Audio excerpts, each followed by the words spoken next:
तो आज Kirchhoff's law कर लिया था ना लास्ट क्लास में हम लोगों ने, correct? Yes yes sir. Sir.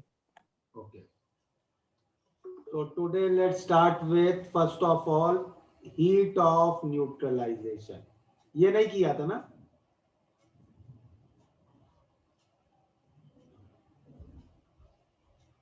Heat of neutralization. आपकी इधर ये वॉल्यूम लो आ रही है सर। यार वॉल्यूम का क्या करें? वॉल्यूम मेरी, रुको देखें इससे कुछ फर्क पड़ेगा क्या?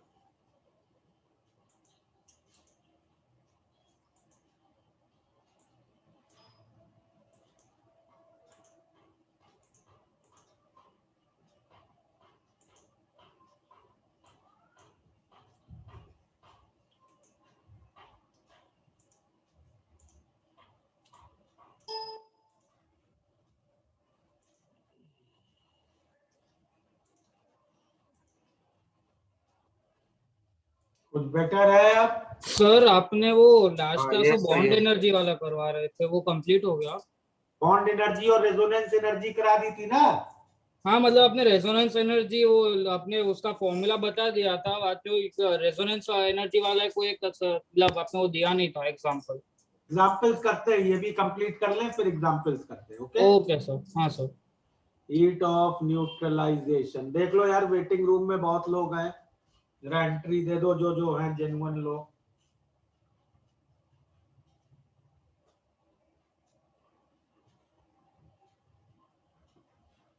या व्हाट्सएप ग्रुप्स पे एक एक मैसेज डाल दो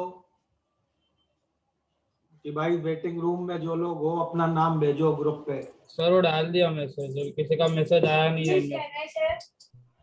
ठीक है, चलो तो हो सकता है ये लोग स्पैमर्स हो, अपने आप थोड़ी देर में मैसेज करेंगे। लिखो इस पर, जरा डेफिनेशन लिख लेते हैं।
इतना नोट करो।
कर लिया नोट इतना?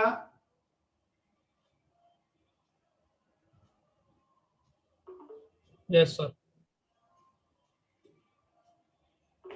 चलो आगे लिखो।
बोलो वेद।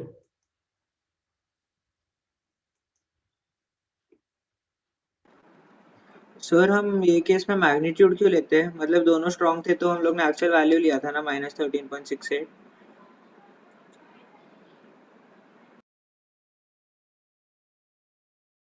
इसको अभी जस्ट नोट करो, एक्सप्लेनेशन इसका अभी कर रहे हैं।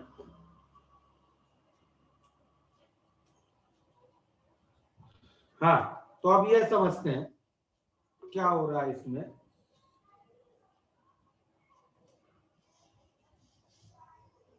व्हाट वी आर सेइंग कि न्यूट्रलाइजेशन पहले है क्या। जब भी एसिड और बेस आपस में रिएक्ट करके एक दूसरे को न्यूट्रलाइज कर रहे हैं, दैट वी कॉल एज, उसमें जो एंथैल्पी चेंज है, जो एनर्जी रिलीज है, that we are calling as heat of neutralization. Okay.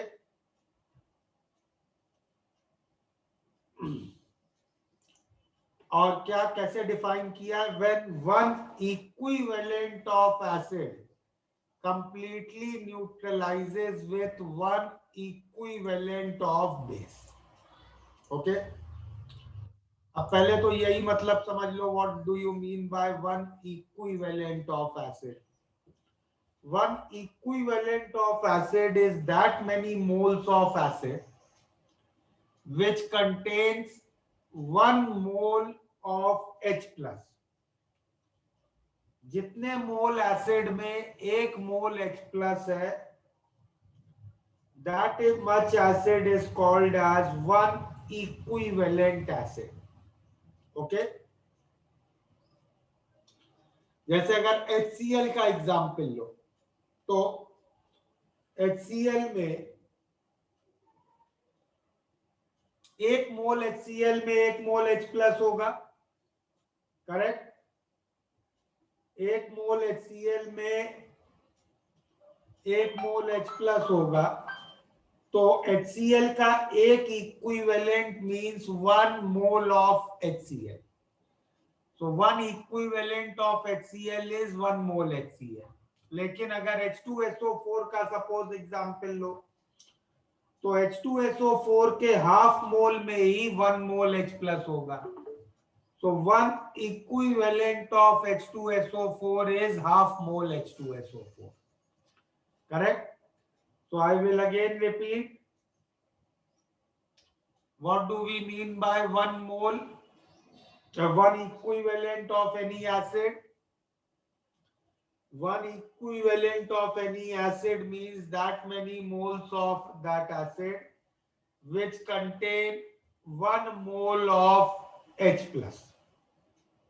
And similarly, 1 equivalent of any base means that many moles of base which contain 1 mole of OH minus. Okay? तो ये तो हो गया 1 equivalents की definition. Now what we are saying further कि heat of neutralization क्या है? When 1 equivalent acid is completely neutralizing with 1 equivalent base, उसमें जो एनर्जी रिलीज हो रही है that is heat of neutralization. Okay, तो इतना तो पहली डेफिनेशन हुई. अब नेक्स्ट पॉइंट क्या लिखा है हम लोगों ने?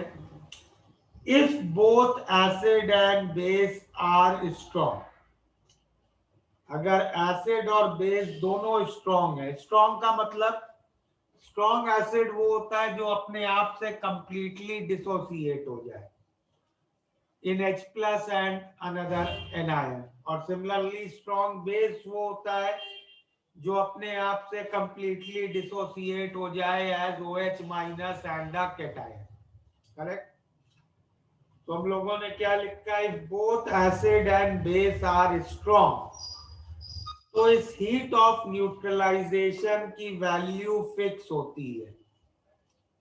कितनी फिक्स होती है? This heat of neutralization is fixed at minus 13.68 kilocalories per equivalent.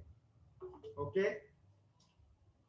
जिसको अगर किलो जूल में कन्वर्ट करोगे तो it will become minus 57.32 kilo joule. Okay,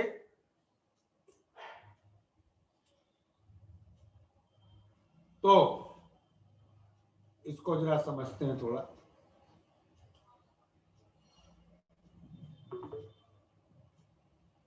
So what we are saying, if both acid and base are strong, एक strong acid का example लेते हैं जैसे HCl, और एक स्ट्रॉन्ग बेस का एग्जाम्पल लेते हैं जैसे KOH, giving KCl and water. तो इस रिएक्शन का एंथैल्पी चेंज या delta H neutralization will be HCl plus KOH giving KCl plus water. इसका delta H neutralization will be minus 13.68 kilo calories per equivalent. Okay, कोई भी strong acid strong base neutralize करेंगे, ये fixed होंगी value. Suppose acid HNO3 ले, ये भी strong acid है. बेस NaOH ले लें, ये भी स्ट्रॉन्ग बेस है.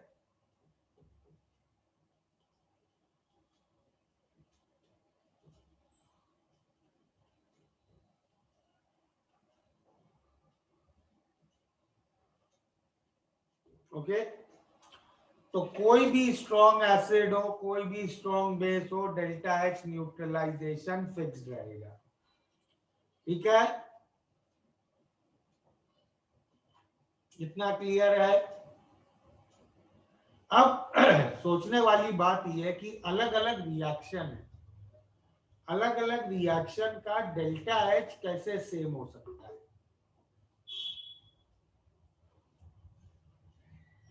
How can delta H be same where reactions are different? तो इसको थोड़ा सा एनालाइज करो। ये सब एक्वस सॉल्यूशन में हो रहा है, तो ये सब एसिड बेस रिएक्शन तो पानी में सब डिसॉल्व है, वही हो रहा है।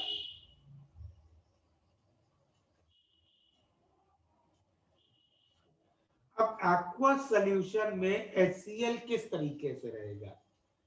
Aqueous solution में HCl will remain like this, H plus and Cl minus ion.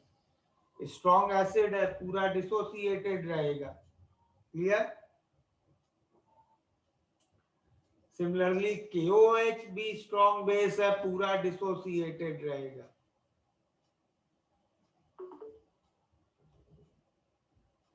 KCl salt है, सॉल्ट पानी में डिसॉल्व है, कैसे रहेगा? अपने आयंस के फॉर्म में अलग अलग, प्लस वाटर। तो अब यहां देखो एक्चुअल रिएक्शन क्या हो रहा है। भाई K प्लस तो पहले भी K प्लस था, बाद में भी K प्लस है। Cl माइनस पहले भी Cl माइनस था, बाद में भी Cl माइनस है। एक्चुअल रिएक्शन तो यहां बस ये हो रहा है, H plus plus OH minus goes to water. Same second situation में भी देखो, HNO3 पानी में कैसे रहेगा, ऐसे। NaOH पानी में कैसे रहेगा, ऐसे। NaNO3 पानी में कैसे रहेगा, ऐसे।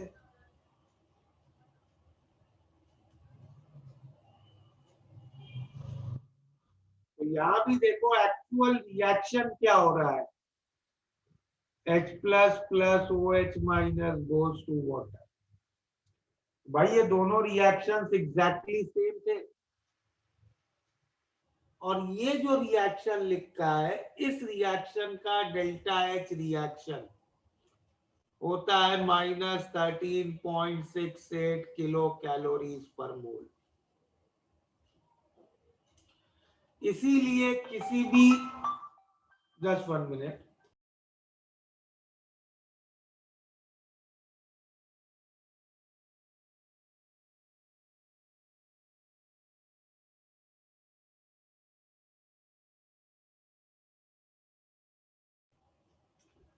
इसलिए किसी भी स्ट्रॉन्ग एसिड या स्ट्रॉन्ग बेस के डेल्टा एच न्यूट्रलाइजेशन की वैल्यू यही होगी, -13.68 किलो कैलोरीज पर इक्विवेलेंट। क्योंकि जब भी एक मोल H प्लस एक मोल OH माइनस से रिएक्ट करेगा, 13.68 किलो कैलोरीज हीट लिबरेट होगी। Hello sir. हाँ, हाँ तो सर बेसिकली ये था कि जो स्ट्रॉन्ग एसिड है मतलब वो खुद ब खुद ब्रेक हो जाता है, उसको कोई बेस वगैरह किसकी जरूरत नहीं पड़ती ना स्ट्रॉन्ग। किसी चीज की जरूरत नहीं पड़ती है। एंड सर ये Cl minus K plus cancel हो रहा है दोनों साइड से रिएक्शन में। मतलब वो रिएक्शन में, मतलब वो तो स्पेक्टेटर है, ऐसे ही रिएक्शन को देख रहे हैं। भाई रिएक्शन क्या है? Bond change of bonding, bonding तो बदली नहीं रही है K प्लस की। हाँ same to same. Okay thank you sir.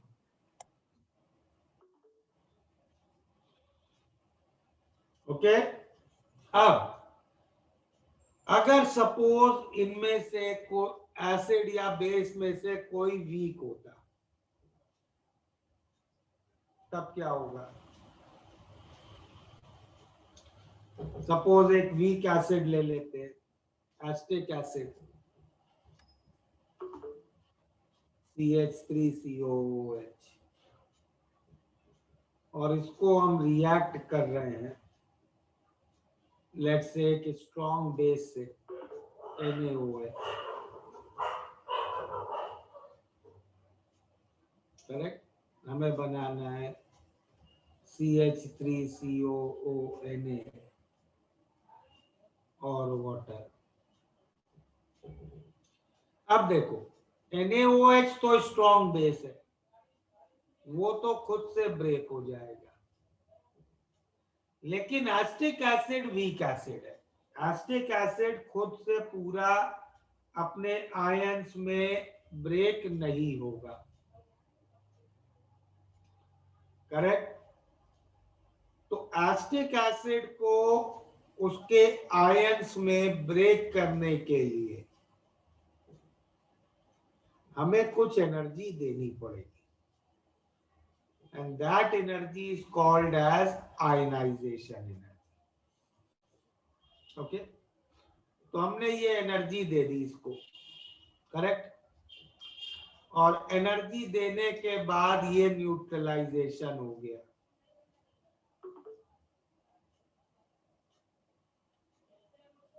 और न्यूट्रलाइजेशन में जब H+ और OH- रिएक्ट किए तो कितनी एनर्जी लिबरेट होगी? -13.68 किलो कैलोरीज। क्लियर? तो अब टोटल हीट ऑफ न्यूट्रलाइजेशन इसकी कितनी हो गई? -13.68 प्लस आयनाइजेशन एनर्जी। तो अब ये टोटल वैल्यू, तो इसका मैग्नीट्यूड 13.68 से कम हो जाएगा ना। सपोज एग्जाम्पल ऐसा लेते हैं, एक वीक एसिड और स्ट्रॉन्ग बेस को मैंने न्यूट्रलाइज किया और इसकी हीट ऑफ न्यूट्रलाइजेशन मुझे मिली -10 kilo calories per equivalent. Clear? So what I can say from this? This will be -13.68 plus ionization energy of weak acid. तो क्या आ गया ionization energy of weak acid? 3.68 kilo calorie पर equivalent. समझ में आया? Yes sir. चलो एक example और बताओ जरा, तुम लोग मुझे आंसर बताओ। एक वीक एसिड को NaOH से रिएक्ट कराया, हीट ऑफ न्यूट्रलाइजेशन है -11 kilo calories per equivalent. HCl से एक वीक बेस को न्यूट्रलाइज कराया, हीट ऑफ न्यूट्रलाइजेशन है -10.68 किलो कैलोरीज पर इक्विवेलेंट। ठीक है, अगर इस वीक एसिड और वीक बेस को आपस में न्यूट्रलाइज कराते तो हीट ऑफ न्यूट्रलाइजेशन क्या होगी?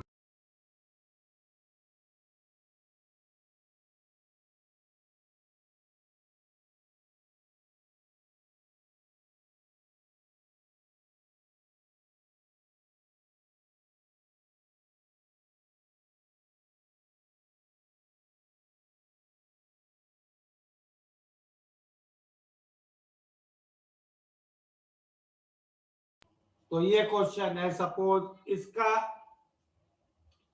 हीट ऑफ न्यूट्रलाइजेशन निकालना है। Can you find it out?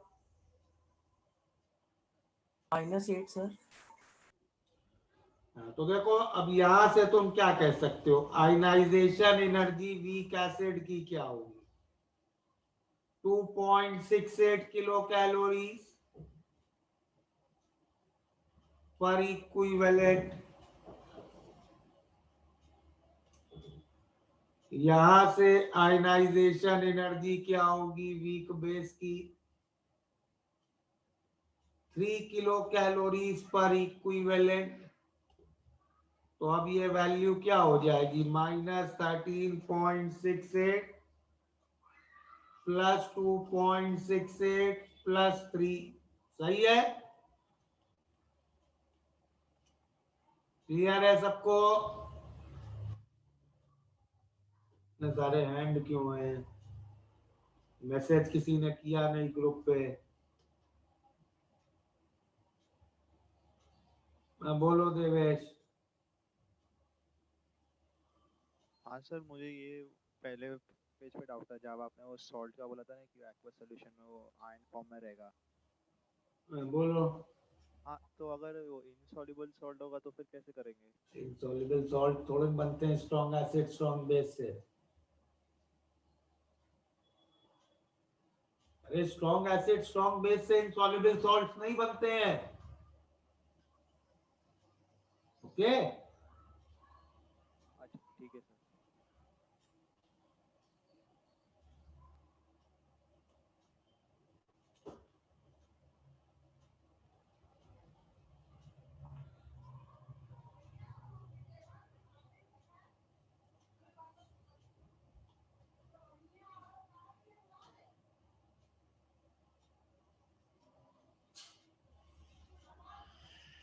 कर लिया नोट?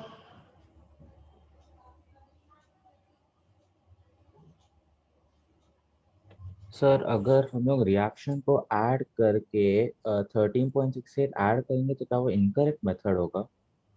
क्या मतलब? मतलब हम लोग ने रिएक्शन को ऐड किया तो हमको टोटल हीट आया -21.68 और उसमें से हम लोग -13.68 को सब्ट्रैक्ट करेंगे तो भी आंसर -8 आया, तो क्या वो करेक्ट है? करेक्ट। Okay sir.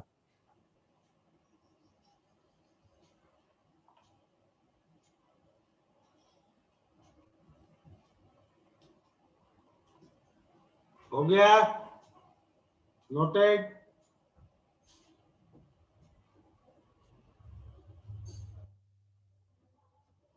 चलो, तो अब बुकलेट के, अच्छा एक इसमें इंपॉर्टेंट चीज नोट कर लेते हैं। ये एक अच्छा पॉइंट नोट कर लेते हैं।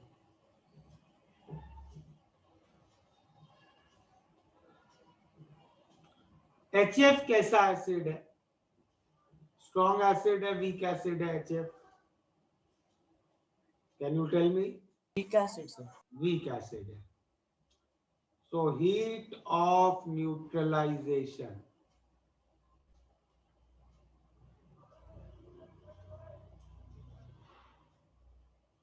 of HF with a strong base कितना होना चाहिए ये आइडिया से रफली? तो कुछ 10-11 जितना। माइनस की plus? Minus sir minus minus.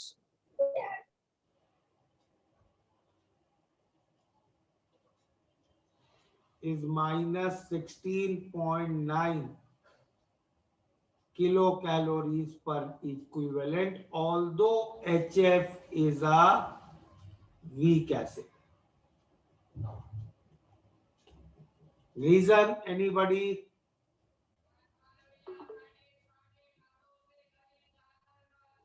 Anybody with a reason?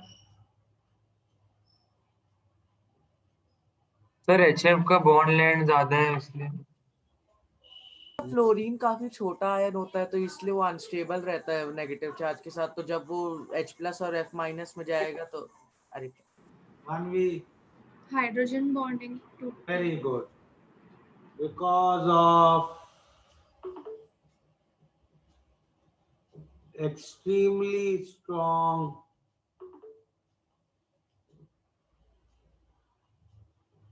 hydrogen bonding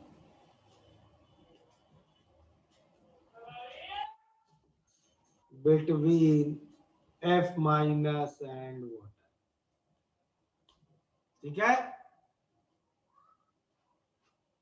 तो HF के न्यूट्रलाइजेशन के बाद जो F- बचता है उसकी वाटर के साथ बहुत स्ट्रॉन्ग हाइड्रोजन बॉन्डिंग होगी, उससे और बहुत हीट रिलीज होती है, इसलिए ओवरऑल वैल्यू 13.68 से भी ज्यादा हो जाती है हीट रिलीज की।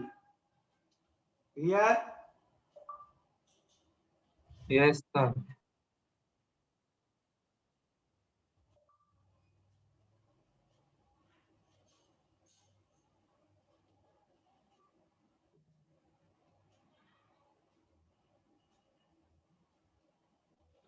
चलो बुकलेट ओपन कर लेते हैं।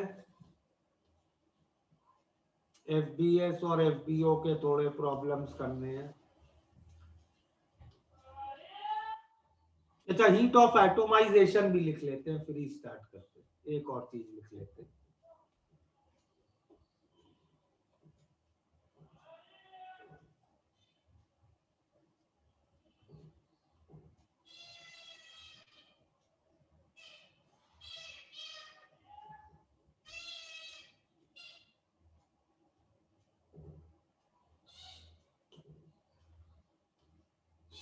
Heat of atomization. It is defined as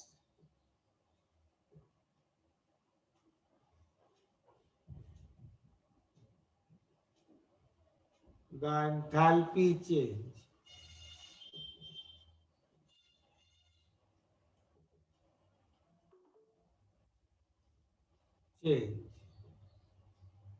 to form isolated gaseous ions from 1 mole of a compound. Okay, तो अगर मान लो ऐसे कोई ये कंपाउंड है मीथेन, इसको हमने ब्रेक करके सब एटम्स को अलग अलग कर दिया, इसमें जो एनर्जी चेंज होगी उसको हम कहेंगे heat of atomization. Correct. Elements के लिए it is defined as the enthalpy change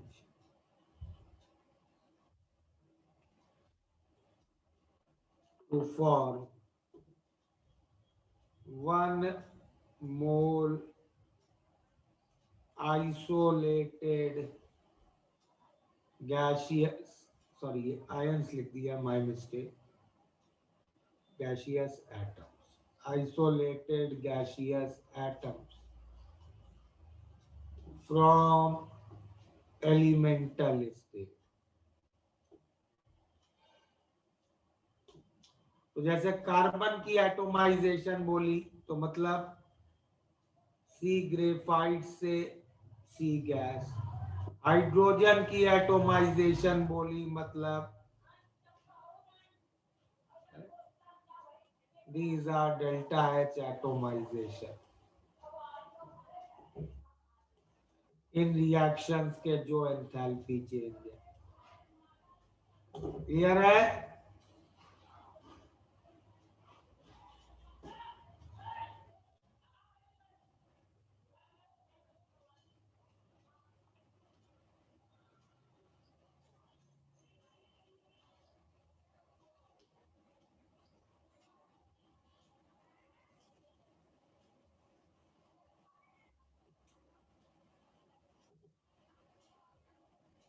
बोलो ऋषि। सर ये हमेशा पॉजिटिव या नेगेटिव होगा ऐसा जरूरी नहीं है ना, क्योंकि वो कंपाउंड की स्टेबिलिटी पे डिपेंड करेगा।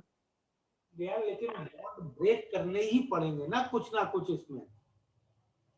Sorry sir. You will have to break some bonds. Yes sir.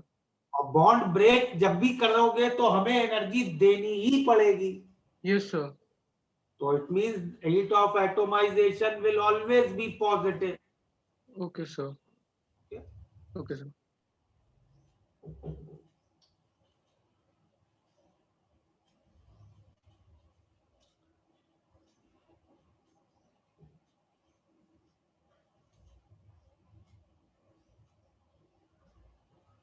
नहीं सर, मुझे पहले बोलना था, अभी नहीं बोलना था, हैंड ओवर करना भूल गया।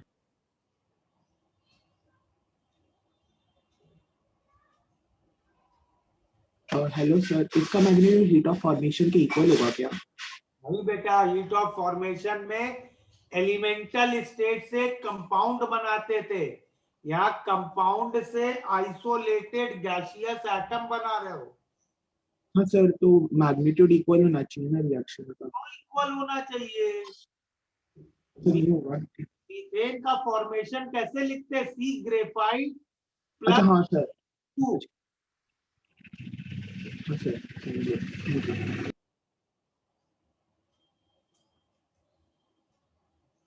हाँ सर, एक जनरल क्वेरी था, मतलब ये हीट ऑफ एटमाइजेशन हमेशा गैसेस के बीच ही होते हैं? नहीं, सॉलिड का दिया ना नीचे कार्बन ग्रेफाइट से। जी सर, मतलब ट्रांसफॉर्मेशन गैस में ही होता है क्या हमेशा? एटम बनाना है, आइसोलेटेड एटम मतलब किसी और चीज से कनेक्टेड नहीं है, किसी और चीज से कनेक्टेड नहीं है मतलब वो गैसियस स्टेट में ही होगा। Okay sir, thank you sir. चलो अब बुकलेट ओपन कर लेते हैं।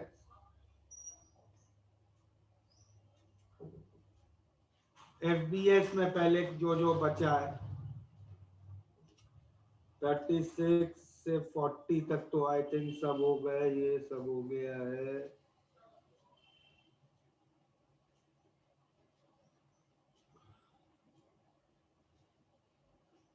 सर 46 बाकी है। 46 बाकी है। हाँ सर 52 55 46 52 भी कर लो, 55 भी अटेम्प्ट कर लो। 56 से 59 चलो पहले यहाँ से 57 58 59 और 62 और एफबीओ में बीओ देखना। चेक कर लिया था ना इसका हम लोगों ने। हाँ सर 48 कर लिया था ना बेंजोइक एसिड वाला। हाँ सर। एफबीओ में सर एफबीओ में से ज्यादा नहीं किए थे, एक भी नहीं किया था। या आप कुछ करेंगे स्टार्ट। एफबीओ में 69 70 72 73 75 76। चलो ये प्रॉब्लम अटेम्प्ट करो, स्टार्ट करो। अब कोई अब बोलेगा नहीं, एवरीबॉडी इज म्यूटेड। ओके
हाँ भाई, स्टार्ट करें डिस्कशन।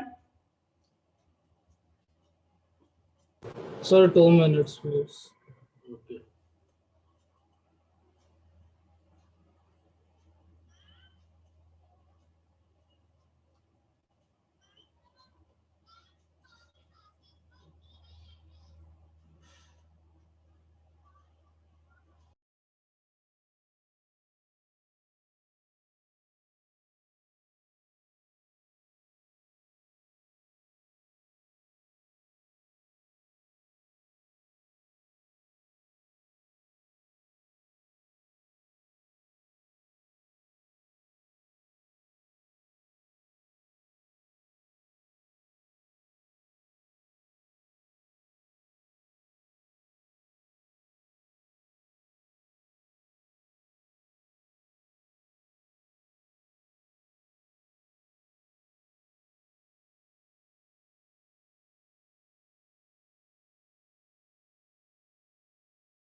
सर आप 57th क्वेश्चन करोगे?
चलो 57 देखते हैं।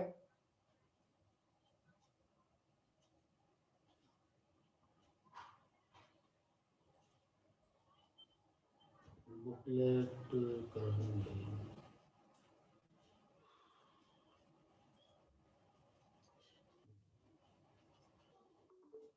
तो 50 सेकंड भी कर देंगे प्लीज। 50 सेकंड। एक मिनट। 57 ये अच्छा प्रॉब्लम था, बहुत मिस्टेक्स के चांसेस थे इसमें। 57 heat of combustion of acetic C2H2 का heat of combustion.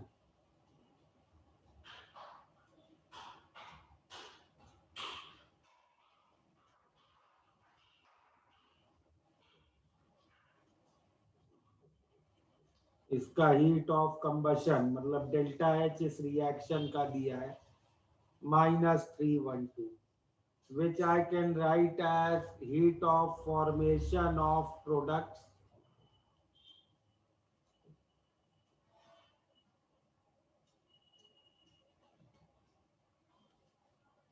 minus heat of formation of reactants. ठीक है, तो इससे heat of formation of C2H2 क्या आ गया 312 minus 2 into 94.38 minus 68.38 कितना आ रहा है ये कैलकुलेट करो। और इसमें किसी को कोई डाउट इस कैलकुलेशन में ऐसे क्यों किया है? सर 54.86 आ रहा है शायद 54.8 पॉजिटिव। ठीक है, पॉजिटिव आने तो हीट ऑफ फॉर्मेशन तो पॉजिटिव या नेगेटिव कुछ भी हो सकती है, उसमें कोई दिक्कत नहीं है। हाँ यस। कंबशन सिर्फ नेगेटिव होती है। तो आगे लिखते हैं, इसका फॉर्मेशन रिएक्शन लिखते हैं 2 carbon graphite plus H2 goes to C2H2। इस रिएक्शन का delta H reaction 54.86 and this will be equal to, इसको बॉन्ड एनर्जी की टर्म्स में लिख लेते हैं, total bond energy of reactants minus product. तो कार्बन ग्रेफाइट की बॉन्ड एनर्जी क्या होगी, उसकी एटोमाइजेशन प्लस हाइड्रोजन की atomization minus 2 carbon hydrogen bond, उसकी बॉन्ड एनर्जी दी है 93.6 minus bond energy of carbon triple bond carbon. तो इसे सॉल्व करके तुम्हें bond carbon triple bond carbon की बॉन्ड एनर्जी मिल जाएगी। बोलो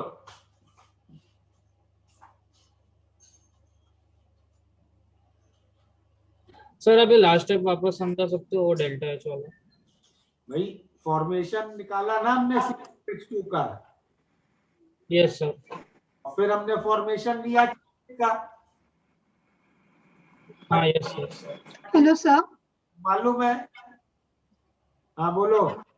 आपने वो हीट ऑफ फॉर्मेशन का वो वैल्यूज नेगेटिव लेने का रीजन क्या बताया? हीट ऑफ फॉर्मेशन कहाँ नेगेटिव ली हमने? तो heat of formation can be positive और negative. Heat of combustion is always negative. Yes, but sir, in the question they have given heat of formation of CO2 is 94.38 kilocalories, right? Yes. So I took it to be positive, that is why I got the wrong answer. Just one. Tell me for action of Anshuvi. Yes, sir, you're not audible actually. Tell me the formation reaction of CO2. C plus O2 will give CO2. C gas, no, graphite. Graphite. Isn't it combustion of graphite? Yes, sir. Oh, okay. तो formation of oxides, ये बड़ा important point था। Formation of oxides are combustion reactions. Okay, sir. Thank you so much. Correct? Yes, sir. Yes, I got it. Thank you. ये यही problem है, बहुत लोगों ने यही गलती की थी, माइनस साइन वहां भूल गए। बोलो देवेश। हाँ सर, आपने भी जो समझाया वो समझा नहीं मुझे। हैं? आपने भी जो समझाया वो समझा नहीं मुझे। यार ऑक्साइड बना रहे हो तो किसी चीज को ऑक्सीजन से रिएक्ट कराओगे ना? हाँ सर। और ऑक्सीजन से रिएक्शन इज कंबशन।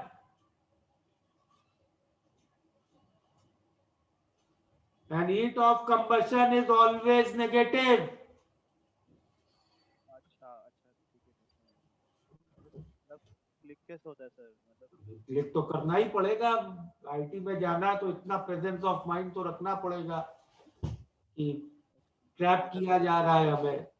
उसके लिए वाटर में भी आपने नेगेटिव किया। हाँ, इसलिए water is combustion of hydrogen.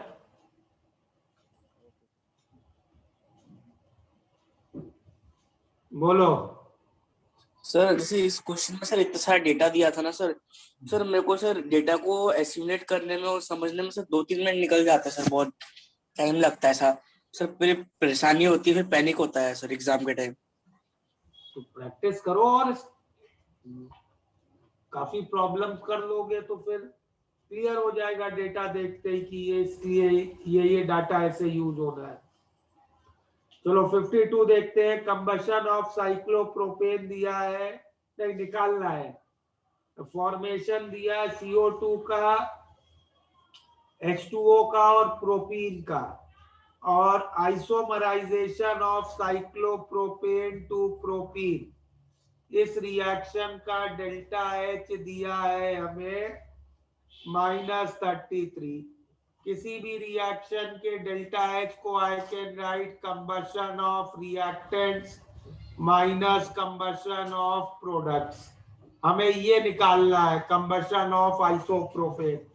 तो अगर हम कंबशन ऑफ प्रोपीन निकाल लें तो ये काम हो जाएगा। प्रोपीन का कंबशन इक्वेशन लिखते हैं,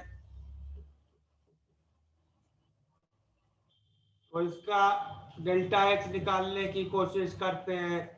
इसका delta H I can write heat of formation of products minus reactants.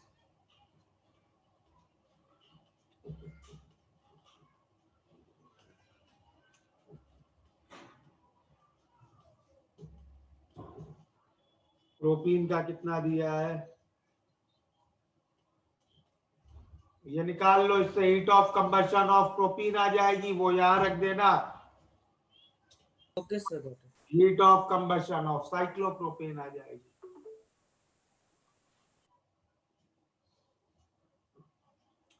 भाई इस तरह क्विकली अपने आप को टैकल करना पड़ेगा कि ये। बोलो निश्चित। सर आप क्वेश्चन नंबर 58 सॉल्व कर सकते हैं FBS का।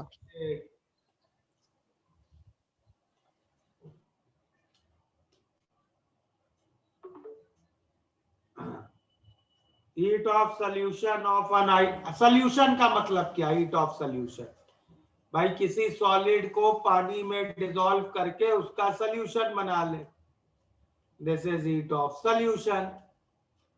तो CuSO4 का इतना दिया है 15.9 किलो कैलोरीज, और CuSO4.5H2O का दिया है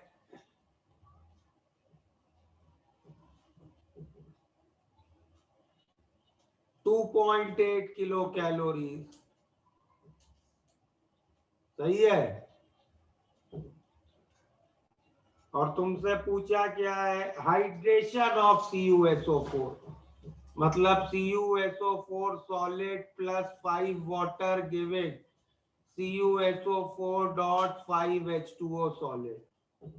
सीधे एस लॉ अप्लाई करेंगे, सेकेंड रिएक्शन को रिवर्स करके फर्स्ट से ऐड करेंगे तो क्या हो जाएगा? इसका डेल्टा H -15.9 -2.8। ठीक है, 1 - 2, सेकेंड को रिवर्स करके फर्स्ट से ऐड। क्लियर? बोलो देवेश। हाँ सर, वो आइसोमराइजेशन जब पूछते तो मतलब क्या कंबशन का मतलब होता है क्या? वो 50 सेकंड में आपने आइसोमराइजेशन को कंबशन जैसे ट्रीट किया क्या? यार किसी भी रिएक्शन के डेल्टा H को तुम लिख सकते हो ना, combustion of reactant minus combustion of products. नहीं क्लियर हुआ? लिख सकते हैं ना? है? लिख सकते हैं। तो बस उसका डेल्टा H मैं ये दिया था, मैंने उसको कंबशन की फॉर्म्स में को रिलेट कर लिया। Okay, Sir, can you keep this slide for 1 minute? बोलो हरी। Sir, can you do FBO 76 and 72? FBO में अभी बाद में चलेंगे, आज एफबीएस पहले खत्म करने दो। रुचिर सर 59th करा दीजिए ना सर। 59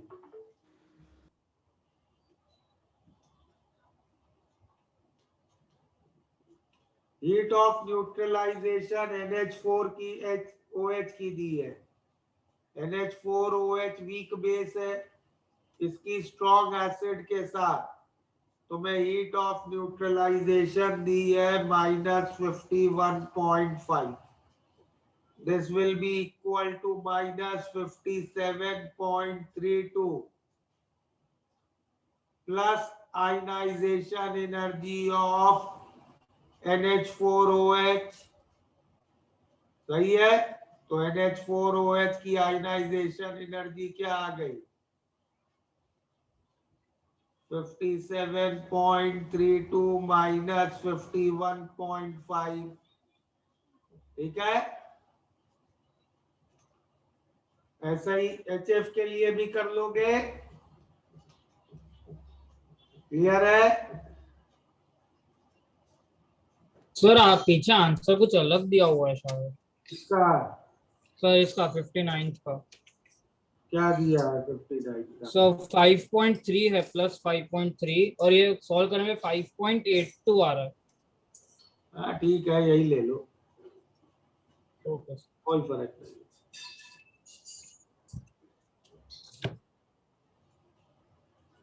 बोलो अर्षद। 46 करोगे सर? है सर क्वेश्चन नंबर 46। 46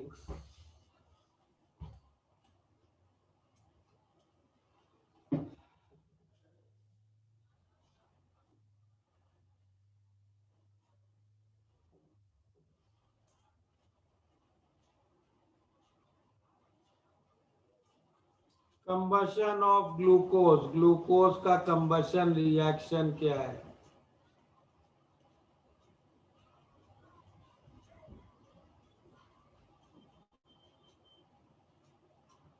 और प्रॉब्लम में दिया है वाटर गैसियस स्टेट में बन रहा है, तो इस रिएक्शन का डेल्टा Ng हो गया 6।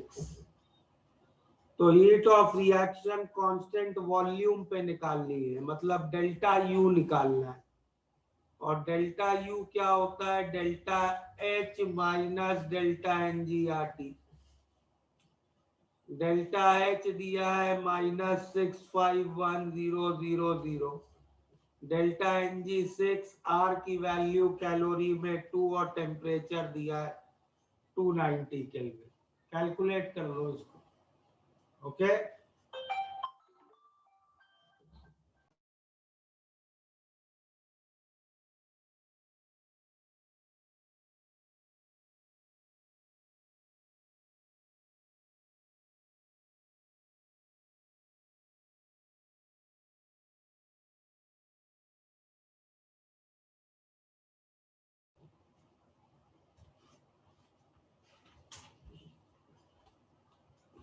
बोलो इसमें। हाँ सर, वो कांस्टेंट वॉल्यूम और प्रेशर से ये डेल्टा एच की वैल्यू चेंज नहीं होती है।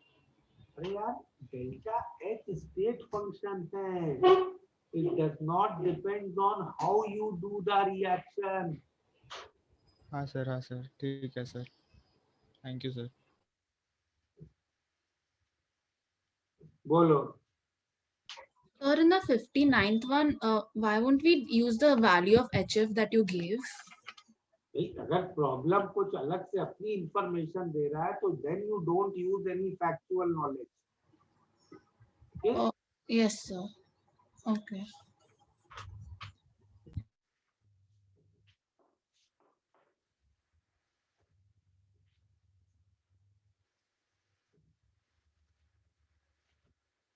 कर लिया नोट?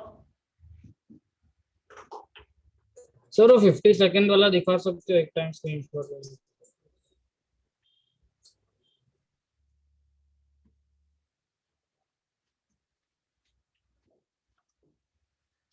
Done sir.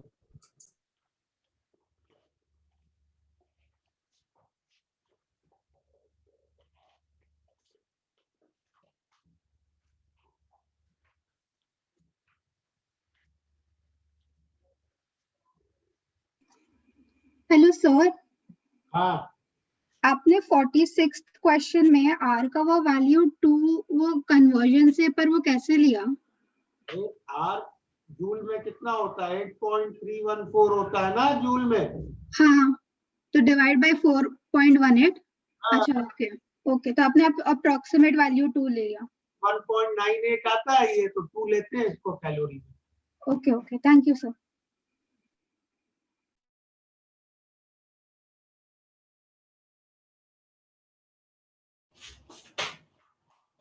बोलो। Sir, can you please show the last page? यही है last page. Okay, sir. Okay, sir. इसका previous page actually. स्क्रीनशॉट सभी भेज रहा हूँ। Okay, sir. Okay, sir. Thank you, sir.